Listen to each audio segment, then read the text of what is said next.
2 times torture, 2 times debt lib, 2 times kidnapping for ransom, 2 times like this, that, whatever. And I was like, fuck, I'm in for some serious crimes here. And I can jump a fence like that, especially when I'm getting chased by cops. You know what I mean? 100%, I know the feeling, bro. I'm like, fucking give it to me. Yeah. By this time, the cops are out with their guns. Yeah. And they're getting the ground, you know? And I was like, fuck that. I'm boosting. You know what I mean? So, I do know. yeah, he went down, and then I was like, fuck, I'm in this fence. Boom, straight over the fence, multiple fences. And then all of a sudden, I start hearing how serious it was. Fucking, there was cops coming from everywhere. You know, sirens, flat stick, from here, there, everywhere. And I was like, wow, this is pretty serious. Yeah. You know what I mean? Like, I come from a little country town, there's fucking nothing around. 3 cops in the whole town. Exactly. So I was fucking boosting fences, going over fucking whatever I could, just staying off the streets, cops coming from everywhere. All of a sudden I hear a chopper. And I'm like, no way, like, fuck this. And I was just like, this is ridiculous. G'day, legends. Welcome to another episode of the INTOCHANGE Podcast. And thanks for joining me, your host, Ben Lowe, once again. But before I introduce my next guest, I do have a very small favour to ask. And that is, if you have been enjoying the content, even just the slightest little bit, do me a favour, go and hit that subscribe button and share this with just one of your friends. Because as you know, the more engagement we get on this platform, the bigger and better guests I can bring for you guys, and in turn, the more value I'm going to be able to deliver. Now today, I'm lucky enough to be joined by my good friend Josh Frederickson, who is a pro boxer with a very similar history to mine, who has now turned his life around and is doing positive things for all the people around him as well for himself. So this is a prime example of what we are capable of, and that change is always possible no matter where you come from. So Joshy, thanks for coming out, brother. So we're here finally. Obviously, I've moved to Sydney the start of last year, and we've been meaning to do this for a bit, and the day has finally come.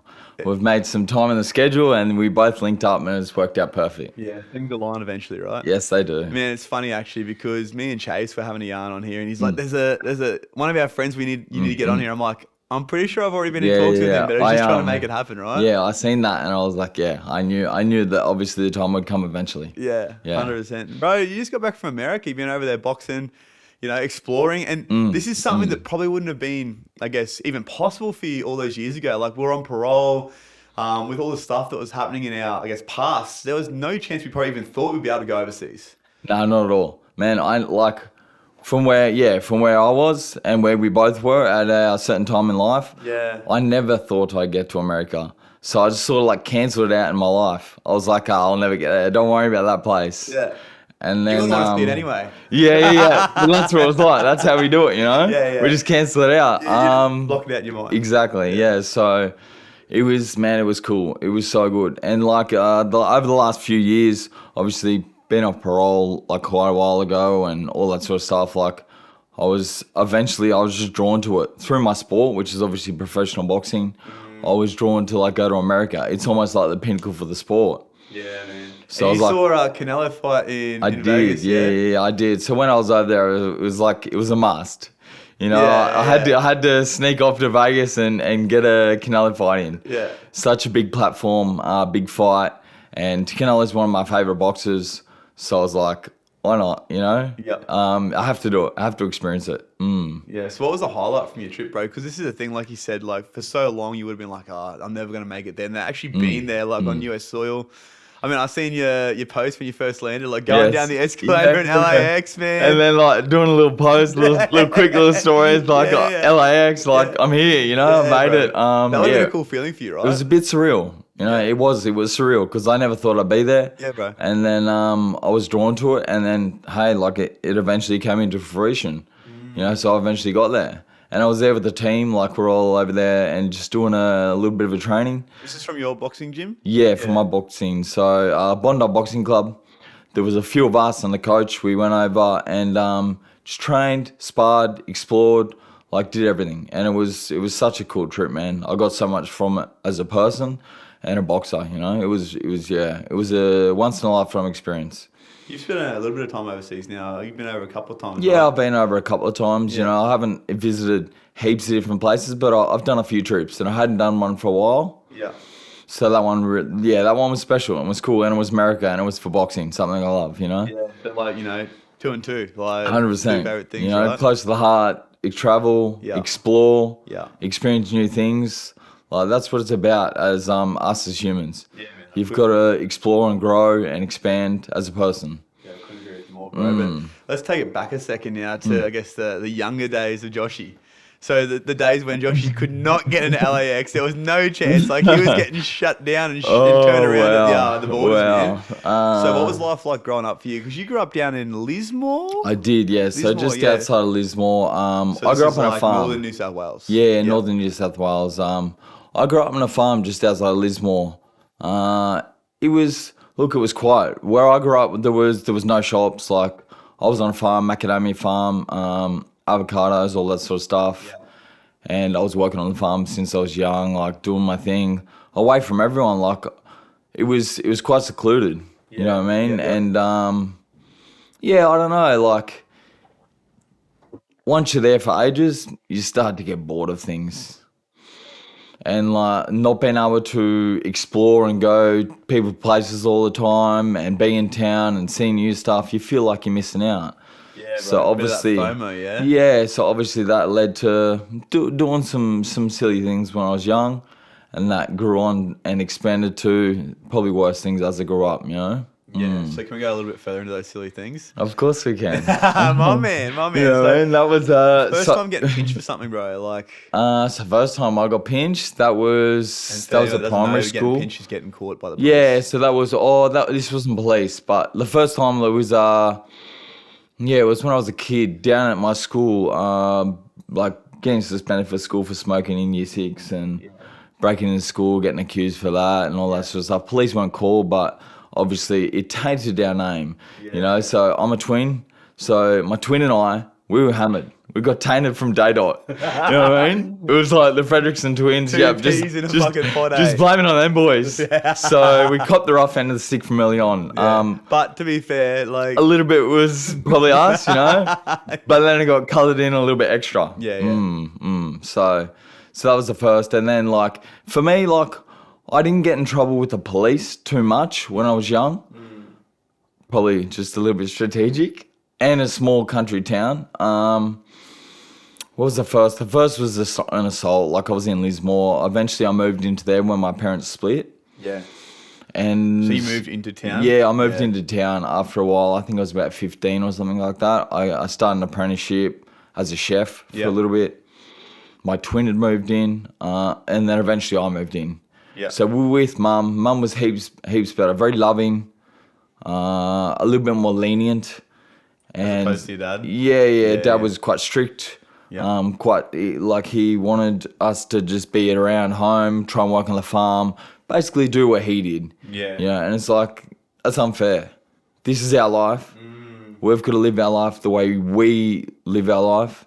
No matter what it is, unfortunately, sometimes it's bad, sometimes it's good. Yeah, bro. We experience things, you know, but you gotta get through that as your personality, and then grow from that and learn from that. Yeah, no matter what it is. Like, me being a father, I see that a lot. Like, I guess my parents were like that. Do the things that we do. You know, do things our way. But as you figure out that you're a life, man, like, you either comply or defy. And if you defy, you defy really fucking well.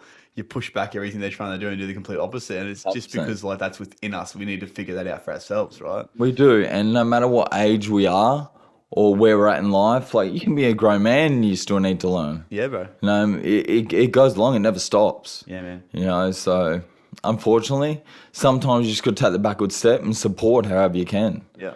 And I'm not a father yet as well, but I'll soon to experience that eventually when I am, you know. Yeah, 100%, bro. You've, I'll tell you this right now. So, you think you know a lot about yourself, bro? Kids will teach you more about yourself than you ever I'm thought sure you know. they will. You know, I'm sure they will. It's a cool experience, man. But yeah, anyway, so back to, you moved into Lismore with your brother. So we did, yeah. And then, the first real major thing, there was a couple little things like accusations and whatnot, but allegedly, yeah, as Chase says, you know, but nothing come of it. But it was an assault. Yeah, you know, it was a couple of people were drinking. It was a couple of people drinking. We bumped someone at the servo.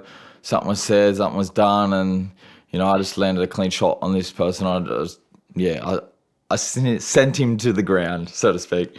You know what I mean? So yeah, I landed a clean one and it sunk him. Yeah. And then he actually, he took that further and charged, like, went talk to the cops, and eventually they caught up with me, and I just copped it on the chin. Look, it was on camera. What can you say? You know? Pretty much caught the right end of there, You bro. know what I mean? He's not swinging at me, so like, of course, it looks like that. Yeah.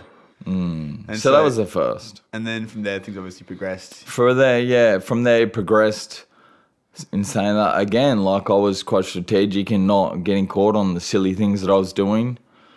But yeah, then it really, after a while, it really dove into that drug scene, alcohol scene, like really writing yourself off. You know, like almost like, it began as a party situation with all the boys and drugs fun. and the drinking, that sort of drugs stuff, and yeah. drinking and fun. Like it was that, along with like bits and pieces of crime, whatever we could accumulate for money and whatnot. Yeah. And then it became like the harder drugs. Yeah. You know, and then eventually it ended up with ice. Yeah. You know, so we started smoking. I never wanted to do that originally. And then it just gradually got towards that. Crazy how that happens, right? Like, you know, start off with weed, couple of pills here and there, a bit of acid or something like that, and then all of a sudden, next thing you know, like everyone's doing pipe, and so are you. It just makes me laugh. You mentioned acid. I did quite a bit of that down. Down I those did ways? quite a bit of that down Northern Rivers. Yeah. So like clubs, I couldn't get to them when we were a little bit under 18. You know, Yeah. so we did a lot of bush doofs. Yeah. Out back of Grafton, Kyogle and that. Coffs, Casino, Kyogle, all the above. So there was lots of acid taken for me when I was younger. Yeah, I did a lot of hallucinogenics. Yeah. That was very interesting. It was mind-opening, definitely. Yeah, I think it's one of those things, right? The thing with acid that I found, like, because I've used acid, I've used mushies, I've done a lot of psychedelics in my time, is if you've got shit you need to face, it brings your fucking demons up, bro. Like, it puts it in your face. That like that dark inner voice or dark feeling that you sometimes battle with. Yeah, she definitely comes out in the trip, you know. yeah. So yeah, it gets quite intense. But it's an interesting experience. Yeah. Yeah, it definitely is. So back to the ice side of things, man. How long were you using ice for? I guess actively, like consistently. Yeah, actively. I did 2.5 years on it. I didn't do what a lot of other people have done, like as in longer stints. But I definitely got quite a decent amount in that time. It started off with trying it, obviously, and then it became like you're stuck on it 5 days. Yeah. As in, like, it starts on the weekend, all fun and games. And then it begins to be Monday, Tuesday, Wednesday, and it's like, all right, I need to go to sleep, you know. So you're doing 5 days at a time, sleeping, recovering for 2. Yeah, back into it. And then boom, you're back into it, you know. So it became that, and then it just rolls on. Yeah. So when you wake up, you're just like, oh, I need this to be normal. Yeah. And then obviously it becomes an addiction. Yeah. Yeah. And when it comes to addiction, it's like you really rely on it. But I guess if you were similar to me, it was like you were just in that lifestyle. You know, you had it around you at all times. Like it was there, the people around you were Definitely. doing it. And in turn, obviously, that was life. Yeah, that was life. Yeah. You know, so you're surrounding yourself around people that are all doing the same thing. You go in houses that are all doing the same thing. Everything's revolved around that, you know, like, and for me down there, like, we didn't have crazy money. Like I did enough to do my thing, to smoke. I did a lot of like probably crimes and whatnot to eventually feed my habit after I'd burnt all my money over time.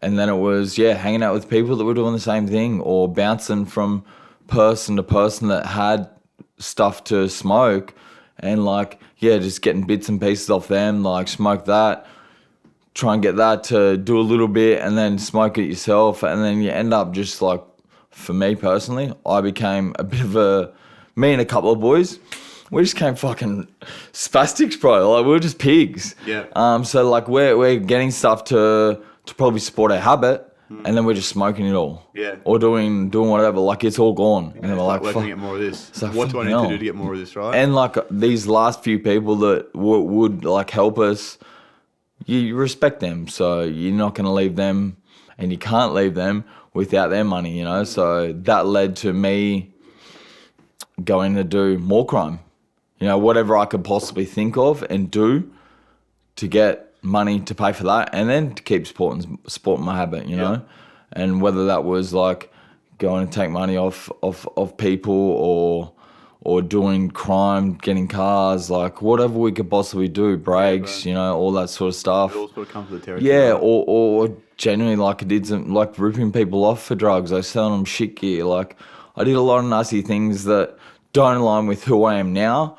But hey, when I was on that, like eventually over time, the morals slipped away. I was going to ask that. So this is something that I found within myself is that I still had my morals, but they were sort of like buried deep down. Did you find that you lost yourself a fair bit when it came to the ice? Like you lost who you actually were? Definitely. I lost myself quite a bit. Look, I definitely didn't lose my morals to my close boys. There's no way. Like, there was 100% loyalty. There was 100% truth. Like, if I fucked up, like, I'd got the money. Like, it was all, yeah, for them, very, very tight, the tight crew. It was 100% the way I am and aligned with who I was. But then, like, yeah, you just start slowly being like, oh, that wider group, oh, they're not really, like, super close to me and that. And you just pick, and you almost pick off, like, bits and pieces of whoever, and you're just like, fuck them, you know, I don't need them, this, that, whatever. You got to justify it to yourself. Yeah, right? you do. You justify it however you can, you know? Yeah, man. So I guess what was the biggest turning point for you, and where did, I guess, the addiction stop? What was the out for you? Man, I just, eventually, like I knew for quite a while, but eventually I was like, I knew deep down that it didn't align with me long term. I was like, I'm not a fucking drug addict junkie, and like that doesn't align with who I am forever. Yeah. So like I knew deep down that I couldn't do it forever, but it took me a while to get rid of the habit. Obviously, multiple attempts to quit and then change my circle. Not even change my circle, just being able to be around the certain people and not do it, you know, and not fall back into it. Yeah, I think that's a big part of it, right? Changing environment, or like you said, just trying to distance yourself from people. So obviously then jail came into the picture as well somewhere along the lines. So It did, yeah. Was that to do with the drug use, or was that for something else? Man, that was a bit of both. Like, for me, because I lived in that addiction with like very little like money, like always chasing my tail for the habit, for cigarettes, for credit, for whatever, you know. Back in the day, credit, eh? Yeah, back in the day, credit, you know. Yeah, it was hilarious. So eventually, I was like, "Fuck this! I'm sick of it," and like, I wanted to gather money, you know. So then I chose to go off and link up with someone that I met along the way, and there was opportunities that came to us to do some work for other people and gather some money, you know, by doing their work, so to speak. So obviously that's what I chose to do, man, eventually.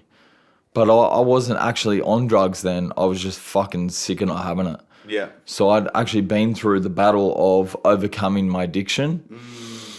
And I went about, you know, probably about 3 months soldiering through, like even being around the boys. I just changed my environment internally. And I just knew deep down, I was like, I'm not budging. Yeah. You know, it was weird. Like one day, I didn't even remember this, but when I got out of jail, I spoke to Chubsy and he told me about the day I quit.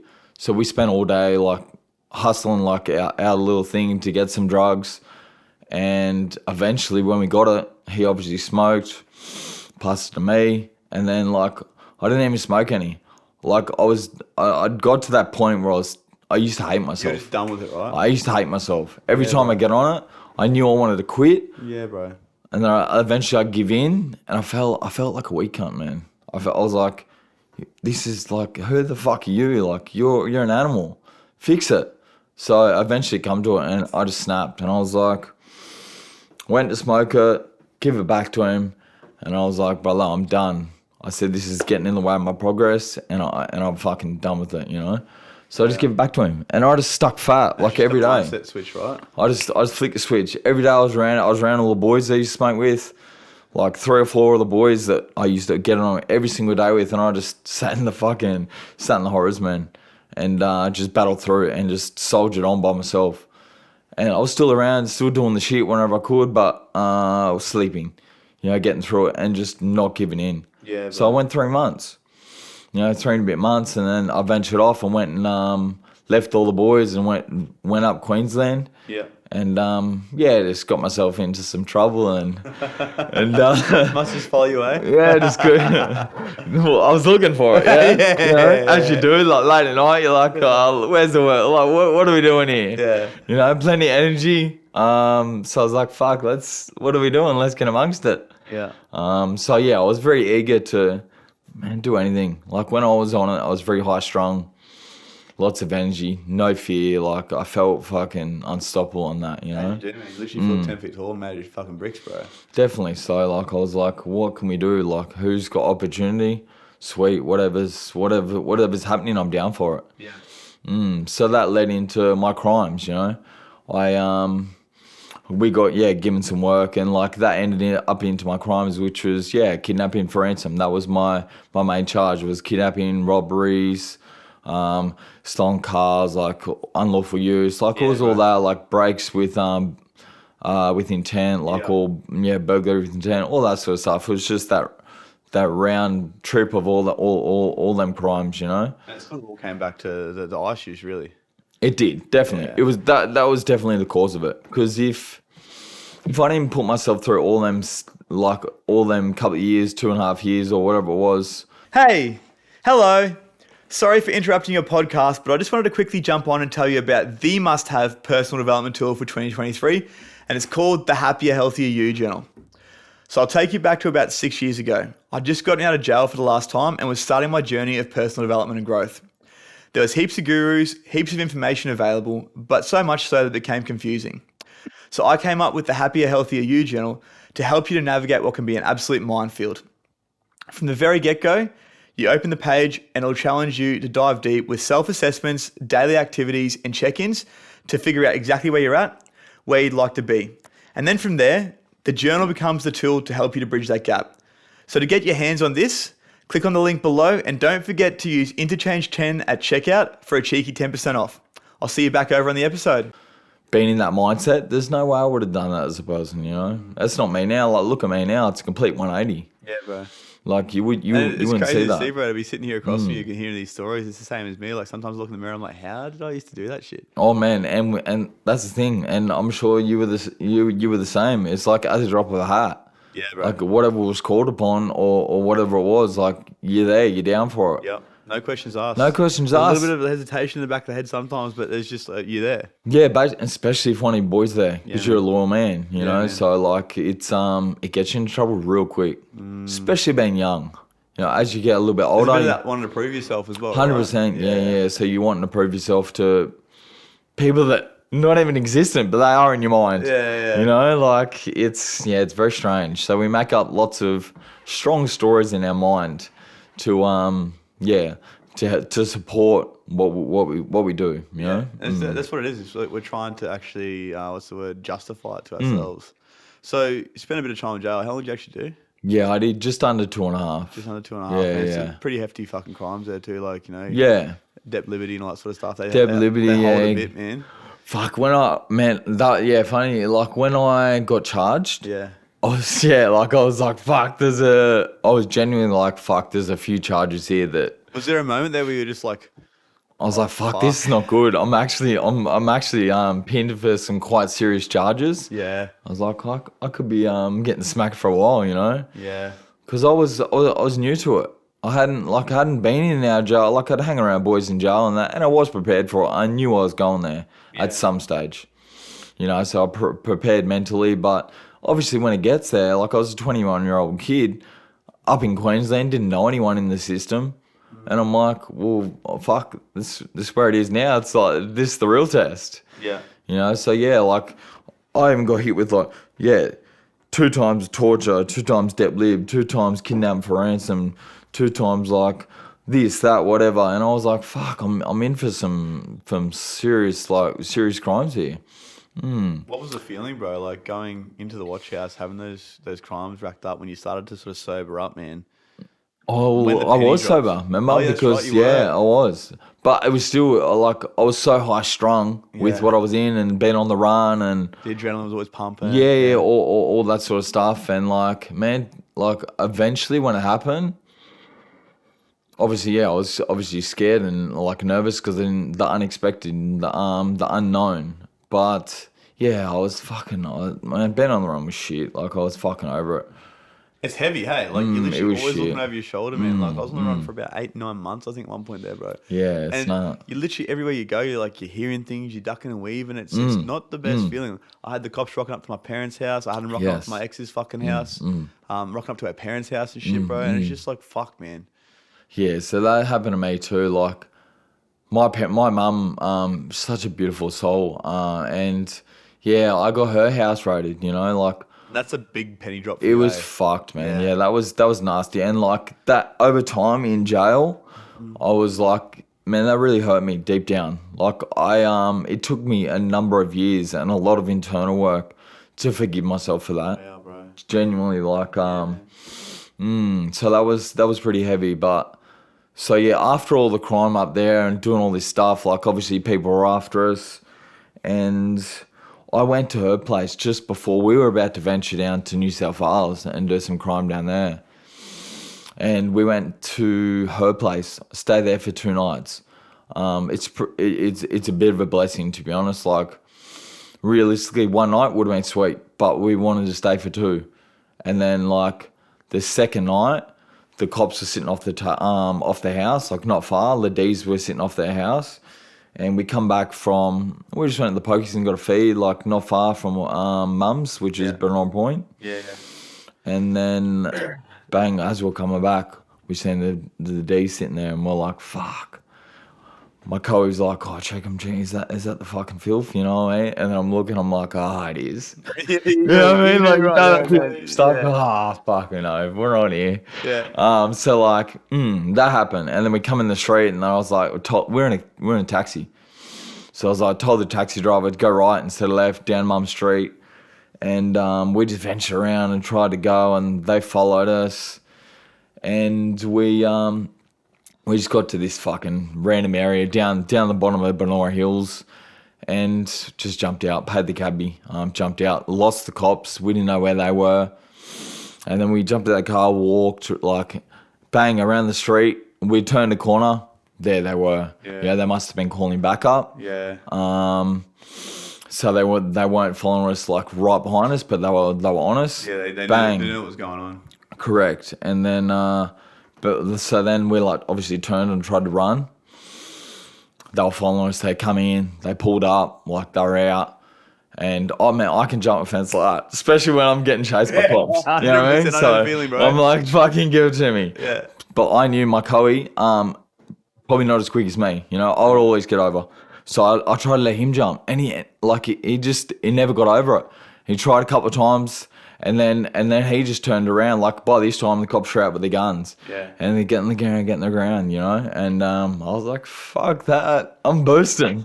You know what I mean? So I do know. yeah, he went down, and then I was like, "Fuck! I'm in this fence." Boom! Straight over the fence. Multiple fences. Through the water. Fucking shoes off. Brand new shocks. Boom, on the bank. Yeah, I was in the shocks back in the day. So that was funny, a bit of history. Yeah, and bang, left on the bank, through the water, phone in the mouth, like just paddling, just getting over the other side so I could just leg it on foot, you know, get away. And then all of a sudden, I start hearing how serious it was. Fucking, there was cops coming from everywhere. You know, sirens, flat stick. From here, there, everywhere, and I was like, "Wow, this is pretty serious." Yeah, right. You know what I mean? Like, you think back now, and you're just like, "Whoa!" I'm like, "Fuck, this is." Yeah, and even before, I was like, pretty wild, "This is a lot more than Lismore." Yeah, you know what I mean? Like, I come from a little country town. There's fucking nothing around. 3 cops in the whole town. Exactly. So, I was fucking boosting fences, hitting going over fucking whatever I could, just staying off the streets. Cops coming from everywhere. All of a sudden, I hear a chopper. And I'm like, no way, like, fuck this. And I was just like, this is ridiculous. So I got up and I was doing backyards up over a hill. Like, I got away quite a fair way from where I was. Yeah. And then barefoot, of course. And then I come out the back of people's backyard and I was looking down over streets all over there and all over there. And I started seeing cops, like, parked in the middle of the streets. So they're blocking off like all these areas. And then I'm hearing the chopper and that, and I'm like, wow. And then I'm seeing like cops jump out with dogs and shit. And I'm like, this is fucking serious. But there's no point running anymore because there's choppers out. The cops are everywhere. Yeah, you're fucked. I got away, but you know what I mean. And then fucking, I was like, I can't be on foot. I've got to hide. I got to move. I got to hide, and let's just go into bat and see. I found this pool shed. I jumped inside. I pulled up behind a water filter, like a pool water filter. Yeah. Jammed myself in between that and the steel shed wall for the shed, and just like almost had like a piece of cardboard there and that just to see. And like I was just going in a bat. You see what happens. See if you get pinched. You on the run at this stage? Huh? You on the run at this stage? Yeah. Well and truly. Yeah. And then the task force was for me at that stage. You know, so that was all very legit. And then they knew I was, and like they were well and truly after me. Yeah. And then and my colleague, of course. Yeah. So I hid, and then I'm like ringing the boys on my phone, and I'm like telling them that I'm fucked, and I'm like telling them that I'll see him later and all that sort of shit. And I'm like, listen to those fucking shit. Like the chopper was above me. I'm fucking like spinning, panicky, and this that. Yeah, and then then they go raid my mum's. They get all my money. They take all the money that we were taking with us, you know. So they take all the cash. They raid mum's. They terrorize her, like so to speak. They do her thing to her, and they turn it upside down. And and then eventually I got away, man. I stayed there for hours, and the chopper come back and forth a couple of times, even refueled once. But I just chose not to move. I could hear cops smashing up the streets everywhere. I could hear them walking. I could hear this and that. Even the owner come into the pool shed and open the door and like grab something out of it. But I was so hidden that I was actually sweet. It was crazy. It was very nerve wracking. It was hilarious. That's hectic. I've never heard this story before. Bro, it was pretty legit. So I stuck that out for a few hours, you know, man. And then it hit dark as well, and I was like, sweet, I'll just be in the shadows. I'll just hit the shadows and I'll get across and I'll get away. And I always had money on me. I always had like $1,000 on me or something, just in case something like this happens and you need to get away. That's what my Kobe always said to me.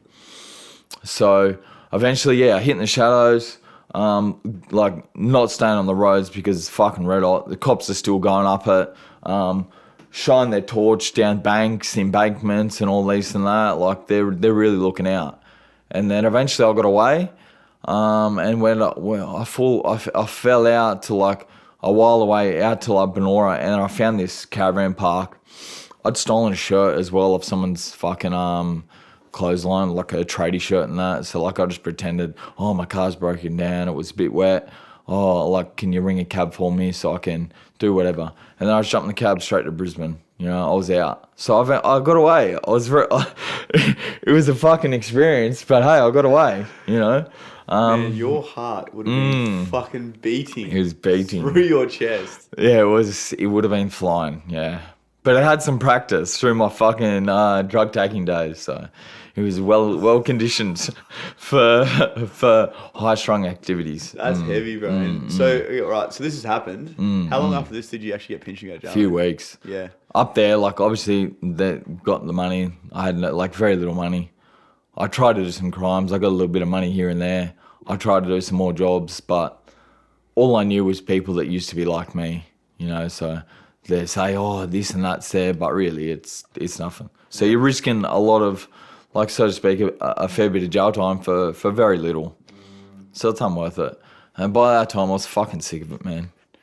You know, house to house, driving around in stolen cars, obviously, you know, and that's the thing that eventually brought me undone. A job that was meant to be this or that, driving there with a stolen car. Someone was hidden in the fucking cupboard, the scumbag, and ringing the filth.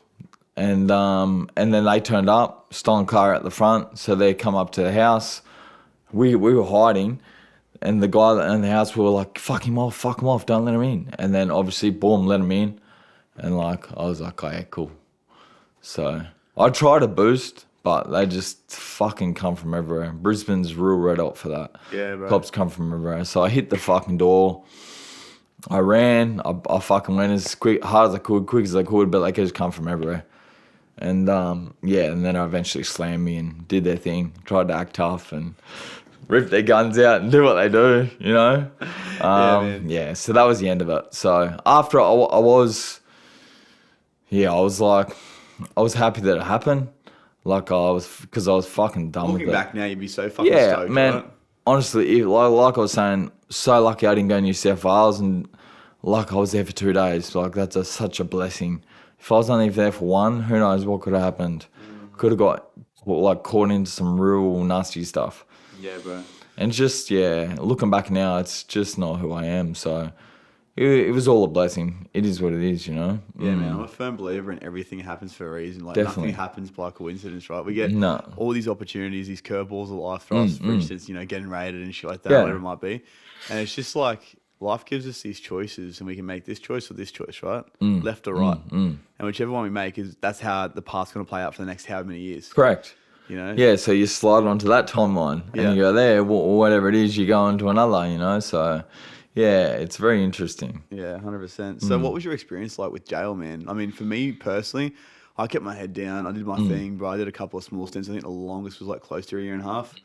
And, man, I did a jail pretty easy. I didn't really get involved in the politics to the best of my ability, which is obviously hard because it's just all around you at all times. Yeah. But for me, like, and I know a lot of people say this about Queensland jails especially, like, it is easy jail, man. It's a fucking kindergarten. But at the same time, you're still surrounded by fucking not much stimulus to grow, right? No, very little.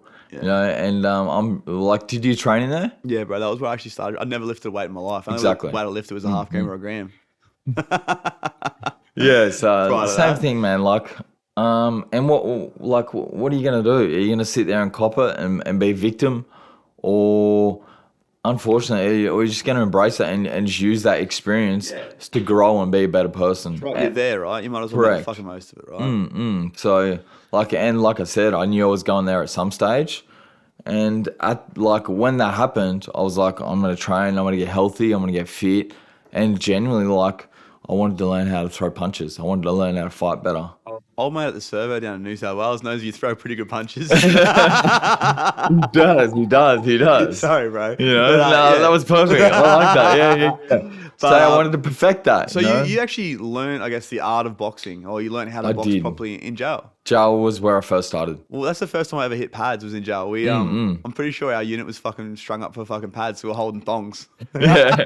Well, BCC? Yeah, obviously. Yeah. BCC, like you got fuck all in there. You know, Absolutely nothing. So you got to do what you can do. Yeah. I started at R&R, obviously been on remand for quite a while. Yeah. That's where I first started boxing, man. That's where I found the love for it.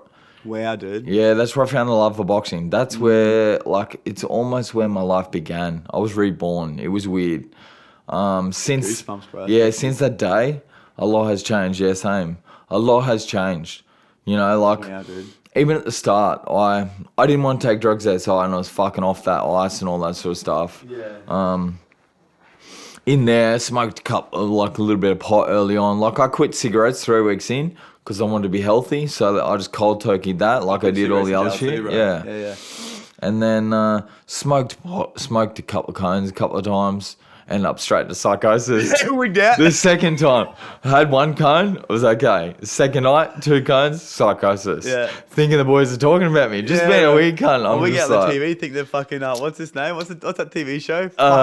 what, today or fuck the No, same? it's like cartoon character. Fuck, like SpongeBob SquarePants or some shit. Oh, I think okay, SpongeBob was speaking about me and shit, bro. It's too good, yeah. So like we come up with some pretty wild shit, but yeah, I was straight into psychosis because I used to live in it when I was on the drugs. So like anything it takes, once you've been there, it's hard to not ever go back there. Because you have you get that first bit of thought, and it's almost like PTSD. It takes you back to that original feeling, that original emotion where you had that first psychotic episode. 100%. So like I lived in psychosis a lot when I was on the fucking ice, like every time, and it just got worse and worse. And then all of a sudden I'm fucking doing pot, bang, straight into psychosis. Bring it back on. I was like, it's ridiculous. Yeah, man. And then obviously I chose not to do that. subby was big in there, you know, so rack sub a couple of times thinking it was cool being around the boys and that, or all doing all doing the same thing, spewing up and training and like, yeah. And then I was like, fuck, man, it's just not me. And then I found boxing. I found someone that wanted to show me a little bit, actually invest some time into me because I wanted to invest time into learning. Yeah. And he, I suppose he's seen that. So that's how it all began, man. And after that, literally, I pulled the pin on all the shit. And to this day, I am still clean from drugs and alcohol. You know what I mean? So like, it's been over 11 years. Now I've not touched a drop of alcohol or any drug or cigarette. 11 years? Nothing. 11 years. Fuck, bro, I'm so proud of you, man. You know, that so is like, huge. It was weird. Yeah, boxing helped change my life, man. It just gave me purpose, like internally, give me purpose, something to strive towards. I didn't know I was going to get out and fight. I genuinely didn't. At that time, I just wanted to learn how to fight, and you know, I wanted to be able to learn how to take care of myself. And then, especially in that environment, right? Of course. And then it just blossomed into like what it is now. You know, such a love for the sport, and going over in Vegas and seeing the fucking pinnacle. Yeah. You know, Canelo fight, like, wow, it's crazy. Journey, bro. What a journey, bro. It's insane, you know, and it's not finished. So who knows? We'll see. There's plenty more to come. We'll still get right in that journey, bro. Still get right in that journey. Man, so talk to me about the fighting. So when did you have your first fight after getting out of jail? So my first fight, I had it, so I got out about September 2014. I had my first fight in March 2015. So back down in Kingy, you were training with Nick? Yeah. So when I got out, I went to my mum's for parole. So from Queensland down to New South? I did, yeah. I transferred it because I was going to stay in Queensland, but I couldn't find an address that suited. You know, my mum, I actually found out my mum had cancer when she was in jail, so she had breast cancer. And like, I'd put her through hell when I was young, you know, so, and I love her so much. She's so close to my heart and still is, and she's still around me all the time.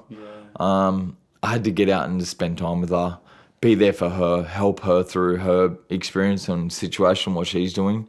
So I moved to hers, you know, that was in Benora.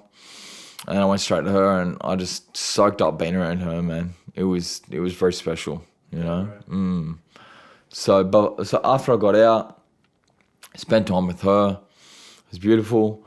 I spent time back down home with my dad, helping him on the farm and that, because he helped me a lot in jail, and I'm thankful for that. It's crazy how like parents never give up when I say like. Yeah, it is. Parents, like, I cursed him out that many times, bro. And when I was in jail, they'll still put money in my account. Exactly. The only people that came to visit me, bro. Like.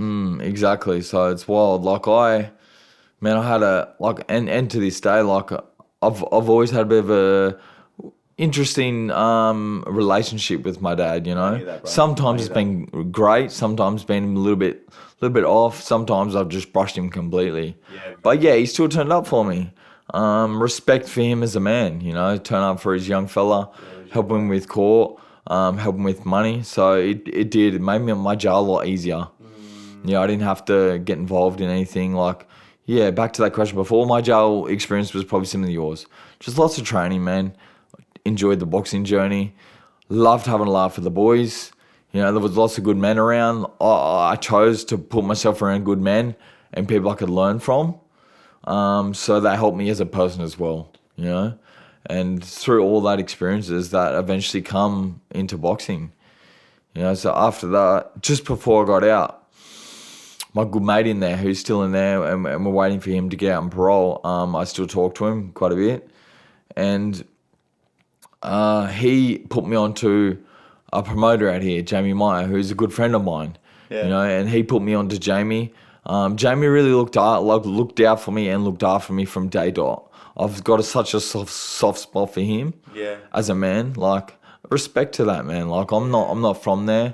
It's just like, it's your mate from jail just going, this guy wants to box, like, help him out. And he really did. He went the extra mile for me. So much love to him, you know. Like, I'm very thankful for that. Yeah.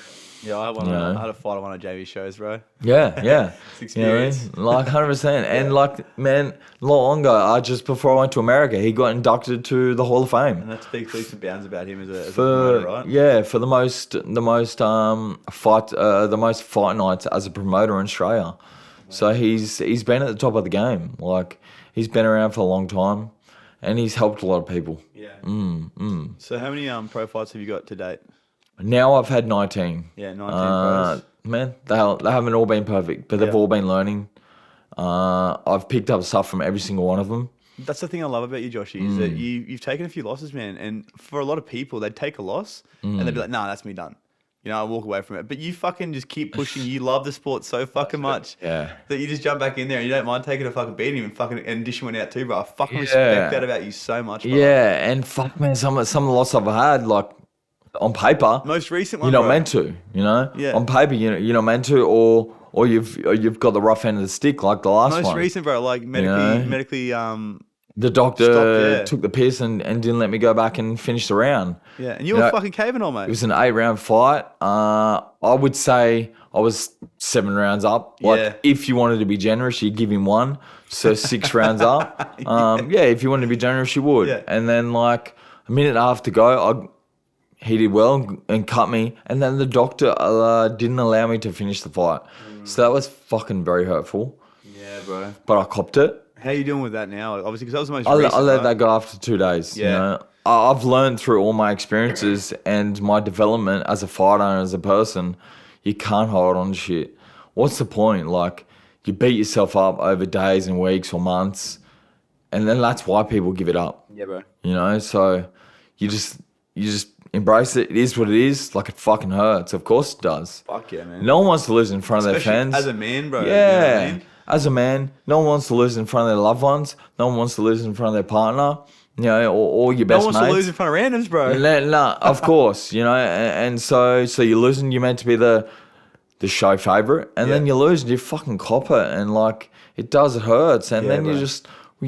you just take it, you sit with it, you fucking feel the emotion, you work through it, and you let it go. Like you just put it back out there. Because no matter what, like I've always found that life cannot hold you down forever in any experience. You know, like no matter what it is, I can have multiple losses against people I haven't or get beat down or this, that, whatever. And if there is fire in your belly or fire in your heart to want to push forward, fucking do it. Doesn't matter what people think. You know, like so many people want to change their life because, Joe Blow or fucking this person or that person says, he shouldn't be fighting, or he's fucking too old, or he's this, or he's that. Fuck. What's that person doing? That person is sitting on the corner of the ring, drinking like a fucking spastic and calling out on fighters what they should be doing. Like, has that person ever had a fight? Does that person train every day of the week? Does that person have discipline and dedication for one thing in their life? Or is that person wasting their life drinking, being silly, yelling out at people and just being an idiot, you know? Man, I love that. And I had a similar conversation with another friend of mine. He was talking about finances actually. And he goes, you know, people say that, you know, rent is dead money. You know, you should be buying a house and whatever. Are you going to take fucking advice from someone that's financially fucking broke? Same as that. Exactly. You don't listen to the Exactly fucking the fella that's same. sitting there on the other side of the ring that's never even stepped in the fucking ring. No, that's At right. the end of the day, you jumping in there, bro. Mad respect to you because only 1% of the world will ever do that. 1%, man. That's why, like, when you did it, I was like, fucking respect, man, because not many can do it. Yeah. Not many can risk it in front of their loved ones. Very few can, you know, so... What was the first fight like for you, bro? Was there like that fear that came up, and what was the feeling, bro? I'm glad you said this. That's funny. My first fight, I found out the night before. Literally, I found out the night I before. got a 1 day's notice, but it wasn't my first fight. Yeah, it was my first fight. Oh, it was bro, funny. respect. Like, I tried one gym, it didn't work out, and then Jamie Rang Nick Midgley, who was my first coach, who's such a, like his older brother, such a good man. I had him on Helped, the podcast the other week. yeah, bro. helped me grow so Legend, much. man, legend. Had dinner with him Saturday night. He's doing so well with his rehab. Bro, so sick Shout to out see, to right? him. Yeah. You know, I've got so much love for him. He's Yeah. a very good He's man. a good human, you know? bro. Very good man. So yeah, he helped shape and sculpt me as a person. And so I'd been training with him for about 2.5, 3 months. And then Jamie rang him needing like a fighter because someone had pulled out and there was a corporate guy that had sold quite a few tables, and like you need a fighter to be able to fight, for this guy to fight.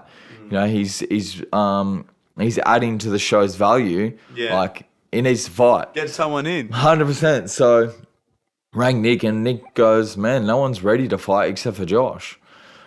He said this to Jamie, and then Jamie rang me. I answered the phone. I was like, how are you, buddy? You know what I mean? Like, and then he was like, you're fighting tomorrow. Yeah.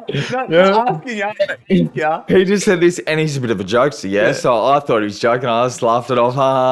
That's hilarious. And then he's like, no, I'm serious. Like, can you fight tomorrow? I like, and explain the story. I need a fighter. And Nick said, you're the only one that's ready. And I was like, oh fuck, okay, this is real. I'm thinking to myself, I'm like, this is real. I'm like, it's real now, you know. And then I was like, you know what? Yeah, I'll ring Nick and I'll ring you back. Like, yeah. And I rang Nick and he's like, well, fuck, man, you're ready. You're like, well and truly ready. You know what I mean? So I was like, fuck, let's do it. You know, so I rang Jamie back and I said, we're on. You know, I said we're on. But funny thing, like, I wasn't meant to be in Queensland. You know what I mean? So I was on parole down there, allegedly. You know, so yeah, I was down there, and like, we come up and we had a fight there, and it was hilarious, bro. It was very nerve wracking, and 3-2s. 3-2s, yeah. It was very nerve wracking. I wore headgear, yeah, of course. I wore headgear. I like anyone that doesn't want it, that's up to them. But for me, I wanted to be in the sport like normal, and I wanted to protect myself. I don't want to be an idiot. Like I did enough of that when I was young, you know. So I wanted to be to take it serious and do it properly. So yeah, the first fight, 3-2s, fucking wow. When like that, I actually boxed really well. Genuinely, I boxed really well. I was having my joggers on, and like we fought, did the fucking gloves up, and I went out. Bing, like, what about the fight? What was your walkout song? Fuck, I can't remember. Yeah, okay. I can't remember. But my walkout name was Johnny Rocco. You know what I mean? Like, because I was on parole, like, we didn't want to throw it, like, we didn't want to make it too like, a possibility for it to not to happen. So I've come out in my headgear and that, and then all of a sudden I've been introduced as Johnny Rocco. You know what I mean? So it was hilarious. So that was my first experience of the fight. It was... Man, fuck, the high I got off that. Like nothing else. The clean high and exhilarating high I got off that. Don't worry about all that other shit. You know, that was where it was at. I hear that, bro. You know, and yeah, and that was special, man. Like that was my first fight, first experience. But I did really well. Man, I generally just boxed and I stuck to what we're trying to work on. Obviously some stuff goes out the window, but genuinely like I boxed and I did okay. And yeah, I won that fight, you know, so that was hilarious. I was like, the Johnny Rocco. So it was very funny, man. And then I just rolled on to fight. I had heaps of fights. That just sparked the fire inside you, yeah? Straight into it. And then like after the first fight, Nick was very good like that. He was just like, he was happy to put in the work, travel for sparring or fighting, and to help us develop as fighters. So I've got to be very thankful for him to be so open to do that. Yeah, man. So he would put my name down everywhere. You know, bang, I had that fight. Next week later, boom, straight in for another one. You know, 2 weeks later, straight in for another one. Just like amateurs and whatnot? Yeah, just amateurs, corporates, whatever we could get our hands on, you know. And again, like he was being strategic at the start. Like they had to be evenly balanced, you know, like had to be evenly matched. It's not someone with 100 fights at that stage because I was still developing as a person and a fighter, you know. So it was so cool, man. And in the end of it, I ended up having 29 amateur corporate fights in 17 months. You know, so I clocked them up, and we traveled everywhere. And that eventually parole was sweet. Yeah. and they were mad. Like eventually, because I've proven myself, like, piss test me any day of the week if you want. Do whatever you want. Like I'm always here. I'm training. I'm working. I'm doing whatever I need to do to make sure. I was even seeing a psych. Like I was doing everything. Jumping through all the hoops. Yeah, jumping through all the hoops parole. to be a better person and show the parole that I'm not here to fucking fuck up and go back to jail, because that's not what I wanted to do at all. Like I said that to myself in there actually. And that was the thing that really stuck with me forever. You know, I seen these people come in like 4 or 5 times, and like yourself, you did it. But then when you did it yourself, you eventually flick your switch. That's all it took, was just one time. Yeah, and then like I seen these people come in, like, and I'd been in there for a bit, and I'd seen them in my 2.5 years 4 or 5 times, and I was like, I refuse to do that. That's not me. That's not me. Like I'm not going to be in this system in and out all the time for silly drug stuff and dumb stuff like this, that, whatever, DV, like it all happens. And I was like, I refuse to do that. So I got out and I just stuck fat. I never touched a drop of alcohol. You know, all the temptations were there. I never did anything else. And then eventually, look what it is. Fuck, I've been out of jail, 9 years now, and I haven't even touched a drop of alcohol. You know what I mean? Like, it was weird. I never knew that I'd stop it forever, but I was very strict on myself at the start. Yeah, bro. And then through boxing, it allowed me to just be like, I have something better than what I was, and I refuse to let that taint what I'm doing now. Yeah, bro.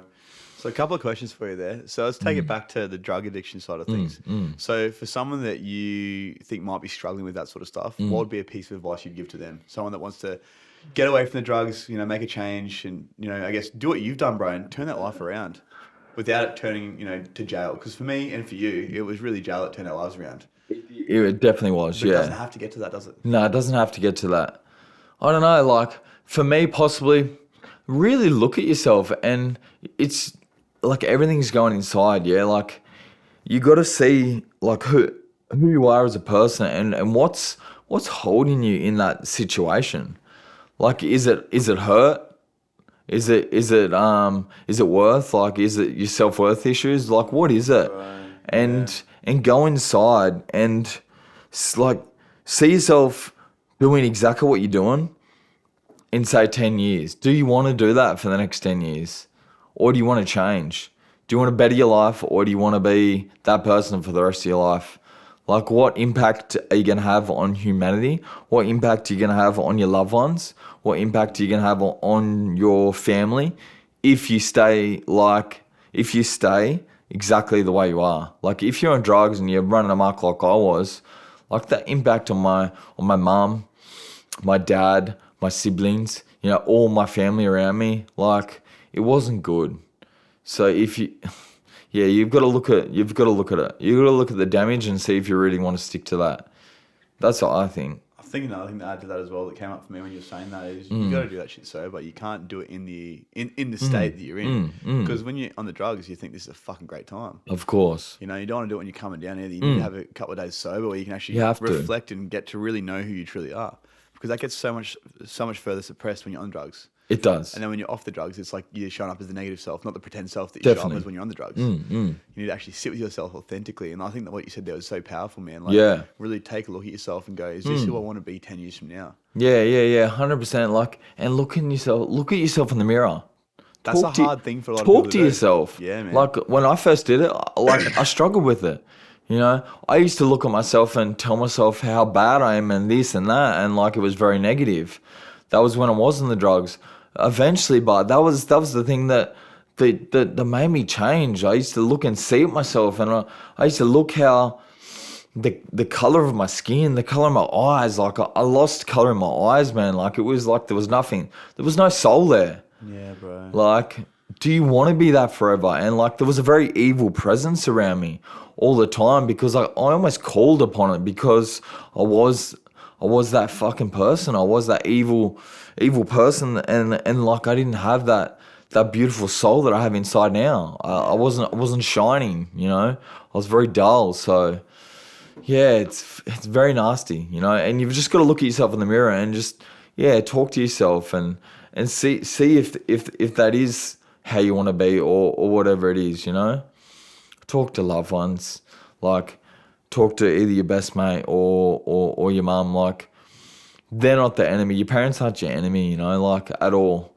I know you might have a little bit of trauma from them. We've all got it. We've all got it in waves, Every you know. single one of us, bro. Every single one of us, Yeah. no matter how big or small it is, we've all got trauma. And everyone's like, oh, trauma, I don't have trauma. It's like, man, even just like the most basic thing can be trauma for a child.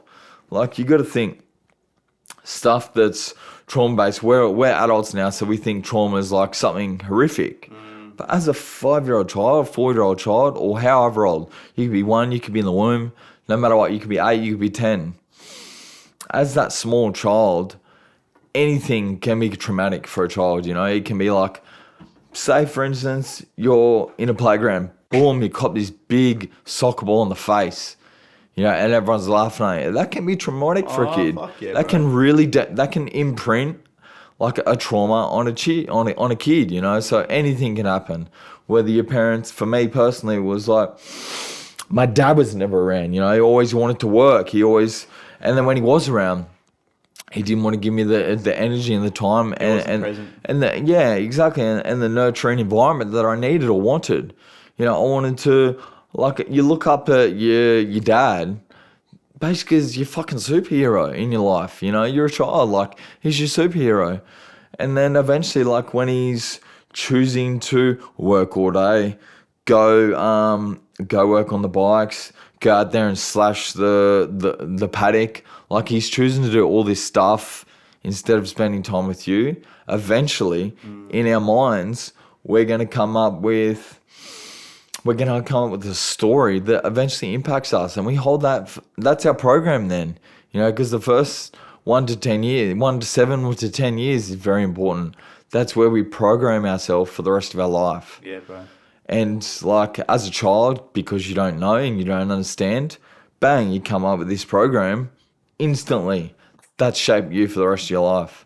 I'm not worthy. I'm not this. I'm not that, you know, and like, that shapes your reality as an adult. So that's why eventually I chose to start doing the wrong thing. I wasn't getting the attention off him normally. So fuck, of course I'm going to get his attention however I can. Yeah, man. So that sent me into that downward spiral, doing stuff to get his attention in that way. And then it was like rebelling against that. It was like, well, fuck that, fuck him, you know? And then you just do the wrong thing all the time. And then it becomes clockwork. Yeah. As it does. It you just know? keeps going, bro. Yeah. One cog in the wheel and it keeps Oh, turning. yeah. So it just keeps happening. So it's, yeah. If you can talk to someone, very important. If you can find like an older mentor, very important. Fuck if... I think that's a big thing, right? It is a massive thing. Yep. If you possibly are watching this and you need to talk to me, I'm very open. You can come chat to me, and like, if it was possible for me to come talk to you and help, I would do that. I'm more than happy to help the next generation, young men, grown men, whatever it is. You know, Likewise, brother, like, likewise. we're here to help people grow and become better people, so they're better in life, and then like, it's a ripple effect across the board. Exactly right, brother. This is the thing, like, and this is what the podcast is all about, man. Like, by changing the life of just one person, we can in turn impact the lives of many. Exactly. Because that ripple effect travels on. So, another question, bro, for someone that might want to jump in the ring for the first time, any advice you might have for them? Don't hold yourself to silly expectations. You know, back yourself and just go in there and just give it whatever you can give. And then no matter what happens, no matter what the outcome is, just enjoy it. You know, you're always going to learn from an experience you go through, whether it's good or bad. Doesn't matter. You know, always going to learn, always going to grow. Just, don't hold yourself to silly expectations and just give it a go. It's actually such a crazy experience. You're not made of glass. You're not made of glass. No, far from it. You know? Yeah, bro. I'm definitely like, you can tell. Like, I've had many injuries over the time. Yeah. And like, I always bounce back. Yeah. Like, it is what it is. 100%. It's all part of it, bro. All part of the growth. And so what do you see for yourself in the next 10 years, Joshy? Where do you see yourself 10 years from now, bro? What's the big dream? I mean, we were speaking about this off air. You're talking about even moving to the States. Oh, bro, like I just got over the States and it was crazy. Like I loved it. You know, it's the sport I love. The people over there are actually very nice. I enjoy expanding as a person. You learn so much about yourself by putting yourself in uncomfortable zones and like getting out there. So like Definitely. I used to be quite sheltered when I was young, but now that I've done all this internal work on myself and like I'm happy with who I am as a person, nothing can phase that. Like it doesn't matter what other people think. Like that's their decision. That's what they're projecting. You know, I don't care that. I love myself and I know who I am. Like that, you can say whatever you want about yourself, basically. You know, so for me, man, like aim for the skies, aim for the stars. America would be great. Living over there, you know, living over there part time or whatever it is, you know. Yeah. But yeah, like for me, the ultimate goal is WC World Title. I know it doesn't look like that at the moment, but anything is possible. Anything is possible. And then after that, some big runs, some ultra marathons. Yeah, so I've- you'll be getting into running a little bit later, yeah, bro. I love a run. You know, I've said to myself, I want to do an ultra marathon through the desert, like so 100 k's through the desert. I'll find out where that event is, and then I want like family. I would love to have a child. Yeah. Just the one? 2 would be ideal for me. Perfect. boy and you girl? know? Boy and a girl Yeah, would be bro. would be excellent. So that, and then just helping mankind, man. Like I want to give back. Man, I love that. You know, I want to give back, however that looks. Yeah. But what I do, I want to give back, however I can. Yeah. Yeah, help shape people, to be better people. Help them learn about themselves. Help them break through nasty cycles like that we've all been through. Yeah, all the above, you know. I love it, brother. I love it, man. Well, yeah. Thanks very much for coming on, Joshy. If people want to find out more about you or get in contact with you, where can they find you, brother? So I'm on Instagram and Facebook, Josh Frederickson Boxing. I'll put the links in there. Yeah. So I'm on there, and then you can always find me through. Yeah, you can reach out to Benny. Of course. You can do anything. joshboxing90@gmail.com is also my email if you want to shoot me an email. Yeah, I'm more than happy to speak to anyone about whatever. So if I can help you in any way, I'm more than happy to. Man, I just want to take a moment to honor you for coming on, bro, and sharing your story, because I know that there's going to be so many people out there that get some value out of this, bro. Yeah, that's awesome. Bro, you're a fucking man of your word. Appreciate you coming out. And Thanks for having Thanks me. for being open and vulnerable and honest, bro. Yeah, thank you. No, it's my pleasure. While I'm here, quick shout out to my sponsors, past and present.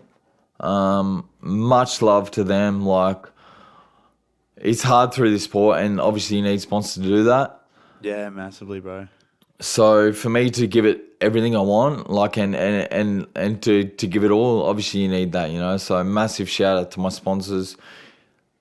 They're on my Instagram page, you know. So like, yeah, so much love to them boys. They're always supporting me. I'll tag them all in this as well, bro. Yeah. I'll I'll put tag show them notes as in the well. podcast as well.